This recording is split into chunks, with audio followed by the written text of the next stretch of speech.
Happy New Year, everybody. And on today's show, we're going to discuss, will it be a new year for Justin Steele, or will it hopefully be just more of the same? Let's go.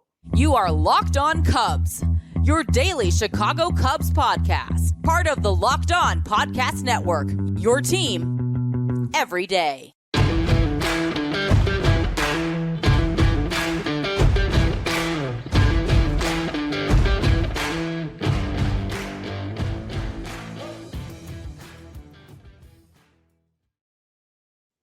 You are Locked On Cubs, part of the Locked On Podcast Network, your team every day. I'm Sam Olbert. Please support the show by following on your preferred audio platform, and you can watch, subscribe, and leave a comment on YouTube. Thanks so much for making us your first listen. We are lifelong fans taking our passion into a discussion with you on all things Cubs. Today's episode is brought to you by FanDuel. Make every moment more. Right now, new customers get $150 in bonus bets with any winning $5 moneyline bet. That's $150 if your team wins. Visit FanDuel.com/locked-on to get started. Welcome in, everybody. And like I said, Happy New Year. Hope everybody had a nice holidays and, are getting back to whatever they needed to get back to this week. I spent some time at, of course, Matt's wedding this weekend. I want to share a few tidbits from that. And Matt will be back next week at this time. He is currently now on his honeymoon, but it was a great time. I posted some stuff on Twitter or X, whatever. We did a take me out to the ball game bit, a little Go Cubs Go played, but in all seriousness, and I was actually talking to Matt at the wedding, and he told me he may not even be able to watch some of these shows, so maybe I should save this to him, but I want it to be in public as well. It was just great. I really enjoyed seeing Matt in that environment. Matt spoke beautifully. His wife, Kira, looked fantastic. It was just a really good time. And it was just great to see Matt. He even made a joke before he started to speak about how, he's a little nervous because he's not used to being in front of a mic, which I thought was great. And I was able to spend some more time with his friends who are just awesome guys. And so it was a great time, great way to bring in the new year. And Matt will be back next week. And as you guys know, we've marketed it a bunch, but next week will also be our Cubs and Grub event. Wednesday, January 10th, St. Charles Arcata Theater. Catch Matt and myself there. 7 to 9. If you haven't got tickets already, get them. If you can't make that, then come to the February 7th one in Des Plaines. It'll be a very good time. But now it's time to talk business. And the Cubs have not done any business or not created any business. And everybody at the wedding yesterday was coming up to me, Sam, when are the Cubs going to make some moves? Sam, what are you going to talk about on the show? Sam, are we punting 2024? Sam. And my answer was, let me get a regular Coke. When's the food coming out? Is there dessert on the way? Because I don't know. I don't know what's going on. Do I think the Cubs are going to make moves? Of course I do. One of the reasons I'm struggling with projecting 24 is because I don't want to waste everyone's time, because the roster that we see right now is not going to be the roster soon. At some point, there's no way. So we're waiting for those big moves. So in the meantime, last week we covered some wild card guys, Christopher Morel, Javier Assad. Then we talked with Lindsay about some minor league guys. Then we talked about the New Year's resolutions for the core guys. And for today, I wanted to take one of those core guys and dig a little bit deeper and really talk about what his resolution was for me, which was more of the same in 24, and that's Justin Steele. So I looked at some numbers today on New Year's Day. My Christmas Day was spent reading up on numbers of Christopher Morel and Javier Assad, and my New Year's Day was Justin Steele. I want to talk about Steele because I think there's an interesting element with him. Him and Bellinger were the backbones of the Cubs last year. Without either of those two guys, it was a mid-70s win team. And we can't really discuss Bellinger because we don't know when he's going to be on the team, if he's going to be on the team. And when he is, we'll do the same episode. But I think one concern that many Cub fans have is, hey, you won 83 games last year and you got a ton of great performances. And some of those are going to be tough to replicate. And one of them is Justin Steele's. However, after digging into the numbers, it's not really inconceivable for Justin Steele to have a very similar season that he had in 2023 and 2024. So that's what I want to dive into. Is Justin Steele a true number one? I hate that debate because it depends what else you have. On this team, he's the truest of true number ones right now. If they go and get a Jordan Montgomery, is it a 1A, 1B thing? Yeah, probably, with Steele being the incumbent and the 1A, but Montgomery having the postseason experience. I don't think that stuff's really necessary anymore. It used to be, when Pedro Martinez was pitching and Clemens was pitching and these guys were going 7-8 innings no matter what, those were the real horses, the 1A guys. I just think in today's game, the cliche of, true number one, I just don't think that's a real thing anymore. I just think you're looking for as many top sort of guys that you can get, as many quality starts as you can get. And obviously Justin Steele fits that bill. So let's dive in to Justin Steele's 2023 Nerd edition, numbers wise. And the big thing that pops off the screen when you talk about what changed for Justin Steele, how did he become one of the top starting pitchers in baseball? And it's a simple statistic. I don't even have to explain it to anybody. It's walk rate. Justin Steele went from, in 2021 and 2022, to walking about 10% of the guys that he faced. And in 2023, cut that in half to 5%. Now, that may not seem like a lot to you, but if you just do the math, every 100 guys he faced, 5 less guys are getting on. He was walking 10 out of 100. He cut that in half to 5 out of 100. That makes your life a lot easier, especially Justin Steele, who, does tend to pitch to contact. I'll get to his strikeouts in a minute. And so, when you limit the traffic, you limit damage. And with Steele, he's kind of a unicorn in a couple of ways. One of them, statistically, is that he does not get a lot of whiffs, right? His whiff rate of about 24% is significantly below league average, but his strikeout rate of about 25% is above league average. That's very unique. Usually, to get strikeouts, you have to have a high whiff rate, but Steele, what he just does is attacks early in the count. And if you watch Justin Steele, it makes sense. He attacks early, he gets a lot of foul balls, and then he gets to 2 strikes. And when he gets to 2 strikes, he has a really good chase rate, right? Guys swing at pitches that aren't strikes against him to get out of the zone, and that's how he gets his Ks. And the other thing that makes him kind of a unicorn, and we've heard a lot of people talk about this, I mean, Boog talks about it every broadcast, is he's really a 2-pitch pitcher, right? He's got a fastball and a slider, but it's really kind of 4 pitches because he has 2 versions of his fastball. One's a straight fastball, and then one's that cut ride fastball that comes, up and into righties that creates a lot of weak contact. And then he has 2 sliders. One of his sliders is kind of like a get me over slider, where if a guy's looking slider and he's like, I'm going to spit on this slider, it's going to land in the zone. And then his best pitch is that wipeout, sweeping slider. That's probably his strongest pitch. If you're thinking of what that is, picture Justin Steele pitching to a righty. Yan Gomes is set up inside to that righty, and the ball just ends up low and in kind of like a back foot slider that guys swing at very often against Steele. So the sustainability here, I think, is very strong. The only concerns that I would have with Steele heading into next year is it's going to be hard to maintain that walk rate. Like if it jumps up even like 7.5%, 8%, that's going to, do some damage to his ERA.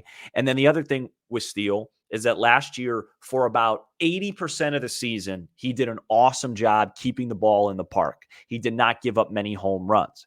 And I don't care who you are.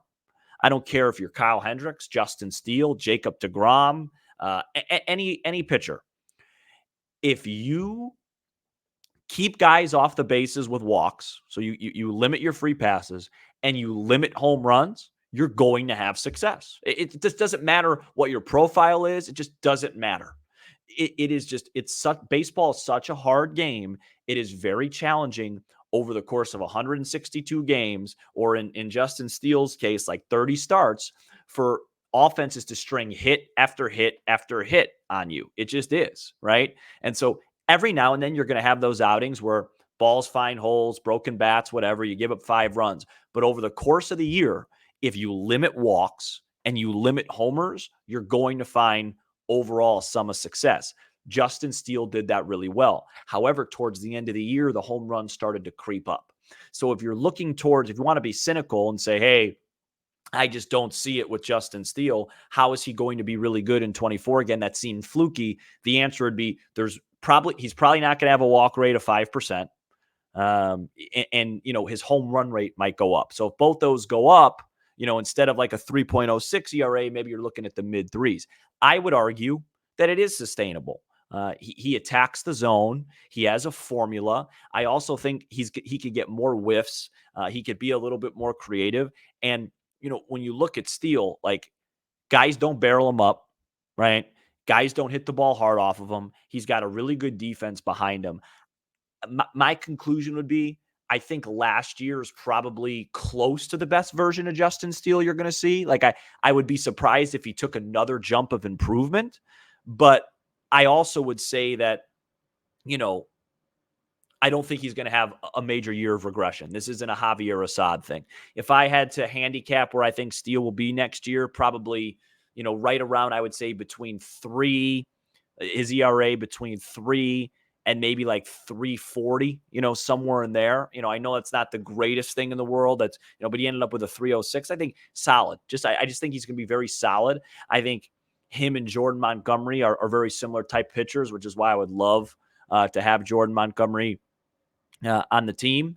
But, I just think, to me, with Steele, it's, it's very sustainable. It's very solid. And I think we can expect very good things from Justin Steele in 2024. And listen, you never know, and that's why I am so bullish, I guess is the right word. Maybe it isn't, but just, I really want the Cubs to sign another guy because, just with Steele and Hendricks and Tyone and Assad and Wicks, and even if Horton comes up, I just think Justin Steele in a great rotation is just one of your better guys. To have him be the guy, to have him be like, well, we know we got Steele. I think that's a little bit too much pressure on him. But, if you have Steele and then you just add, even if it's a Shane Bieber, even if it's a Jordan Montgomery, even if it's an Imanaga, just somebody that, can match Steele's level, it just changes the complexion of the rotation. But, I think Steele is going to be, I think he's going to be Justin Steele, and I think he's going to be just fine. And the point that I'm trying to make is, I think it's very easy to go, well, gosh, Steele was great last year, and Yan Gomes was great last year, and Bellinger was great last year. How are we ever going to, replicate that? And it's easy to say, but the point of this is I did the numbers, and I think it's very repeatable. He just has to continue limiting walks and limiting home run balls, and everything else will fall into place for Justin Steele. And one thing I do think we know no matter what is opening night, Thursday night in Arlington on ESPN, Justin Steele will be taking the ball, and I think we all feel really good about that. Coming up next, we'll take a quick look around the MLB with a Cubs update and talk about the week ahead. But first, this episode is brought to you by FanDuel. The NFL season has 1 week left. We're going to talk about that in a second. FanDuel is America's #1 sports book. Right now, new customers can bet $5 and get $200 in bonus bets guaranteed. Now is the best time to join FanDuel. The app is easy to use. You can bet on everything from spreads to player props and more. The Chicago Bears have one of the most fascinating decisions coming up, maybe in the team's history. Do you keep Justin Fields? Do you trade him and use the #1 overall pick on Caleb Williams? What do you do? Do you trade the pick? It's going to be interesting. But I will say, I'm going to be making my bet on FanDuel this Sunday. Bears at Lambeau Field. Packers season on the line. Give me the Bears plus 3 points. I think they have momentum and confidence. Kind of reminds me of the Lions going into Lambeau last year, that last game of the year. I'm excited to see that game. It's going to be great. So visit FanDuel.com/lockedon and finish off the NFL season with an offer you won't want to miss. FanDuel, official partner of the Locked On Podcast Network and the National Football League. We are back here on Locked On Cubs. And, I really don't have much in terms of the hot stove. I think I'm so tired of saying that phrase, hot stove. Ugh, gosh. Look, it's so funny how it's all played out. Remember when Ohtani was holding up the market? He's back. Yeah, he's signed. No one else really has. No Bellinger, no Chapman. Then it was Yamamoto. Remember, once Yamamoto signs, it's all going to start going. Well, Giolito finally signed. Imanaga hasn't. Montgomery hasn't. Snell hasn't. I have no idea. I have no idea how long this is going to go. The Lucas Giolito deal with Boston I thought was interesting because of the Cubs prospects coming up like a Cade Horton. I really was intrigued by like short-term deals with high AAV. So I wouldn't have hated that Giolito deal on paper, but I'm just not really a big fan of Lucas Giolito. I'm just not a huge fan of him. So I'm okay with the Cubs not going there, but I'm really getting kind of tired of saying, well, I'm okay with not doing that deal. I'm okay with not doing that deal. I'm okay with not doing that deal. At some point, I would like to make a deal.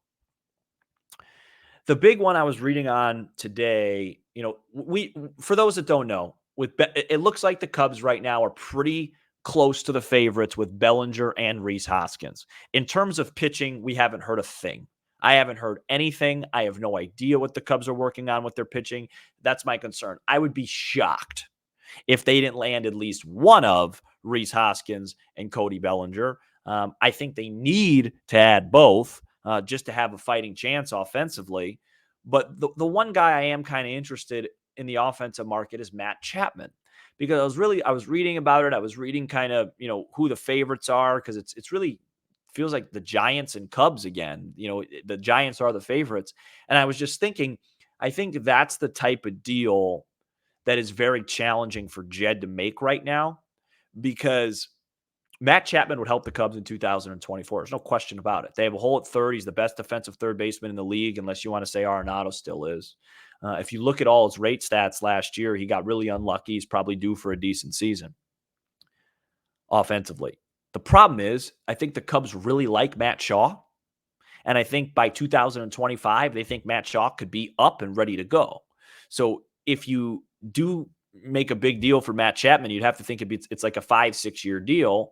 I get it. You might be able to move Matt Shaw around, but does that mean Matt Shaw is expendable? So like, if you sign Matt Chapman, this offseason, then do you just say, hey, Matt Shaw's value is really high right now. Let's put him in a bigger deal and then really go for it. I just don't think Jed is ready to do that type of stuff yet. And that's why, because I was reading and people were saying to me like, hey, you think we're going to get Chapman? That's just why I don't think the Cubs are going to get Matt Chapman. I think they really like Matt Shaw, and I don't know when we're going to see him. I'd be surprised if it was this year. Maybe he gets really hot again and comes up, but in 2025 you see him. So you can't really make a 5-6 year investment on third baseman if you think that you have one that's going to be just as good, if not better than him, for billions of dollars less, exaggeration obviously, but you know what I mean. So I think those tricky things. I think the Rhys Hoskins thing's probably tricky for Jed, because he really wants Pete Alonso next year in free agency. So he doesn't want to go to a second year for Rhys Hoskins.